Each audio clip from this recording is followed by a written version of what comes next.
By now, we all should be probably aware of what happened to this father and son in Sathankulam a few days ago.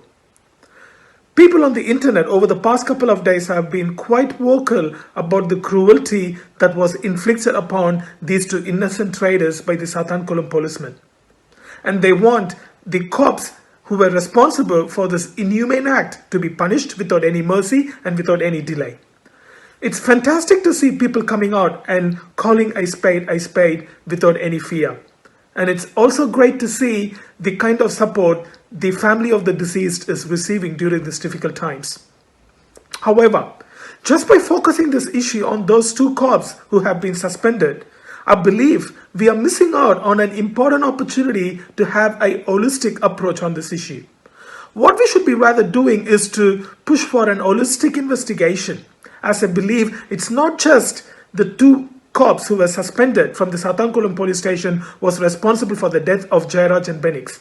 I believe at least there are three others who are equally responsible for the death of these two innocent men. I'm going to name them here. Number one, the doctor. After spending a night in the police station, the Sathankulam policemen were required to get a medical certificate for both Jairaj and Benix to show that they were not beaten in the police station or neither they didn't sustain any injury. They took both Jairaj and Benix to a government hospital in Sathankulam, and the doctor who is responsible to provide that certificate has given a clean medical certificate saying that these two didn't sustain any injury. We all know for a fact that both Jairaj and Benix were beaten for many hours overnight. Who is going to question the doctor here? Number two, the magistrate.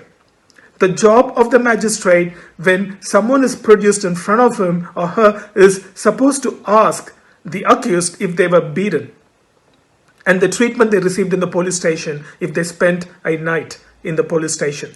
We all know again for a fact that the kind of treatment the accused receive in Indian police station if they spend there for a night. The magistrate here failed in his duty of care. He didn't question Jairaj and Benix about their treatment in the police station. And number three, the sub-jailer of the Kovilpatti sub-jail.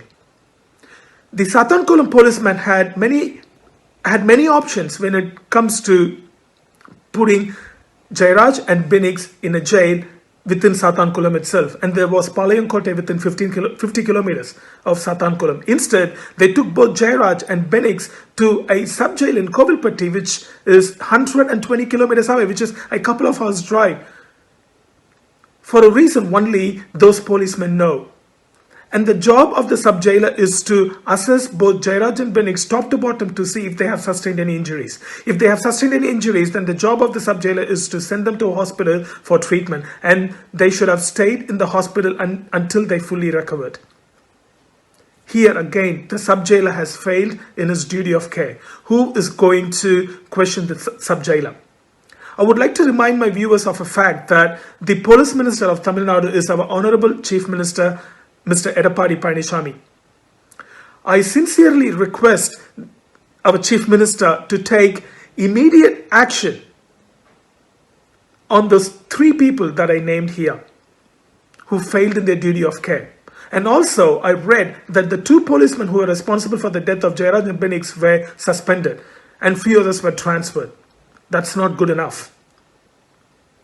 I sincerely again request our Chief Minister to file an IPC 302 on those two policemen and put them behind the bars. Because those two men don't belong in our community. They either belong in an asylum or behind the jail bars. Hopefully this will happen soon. Thank you so much.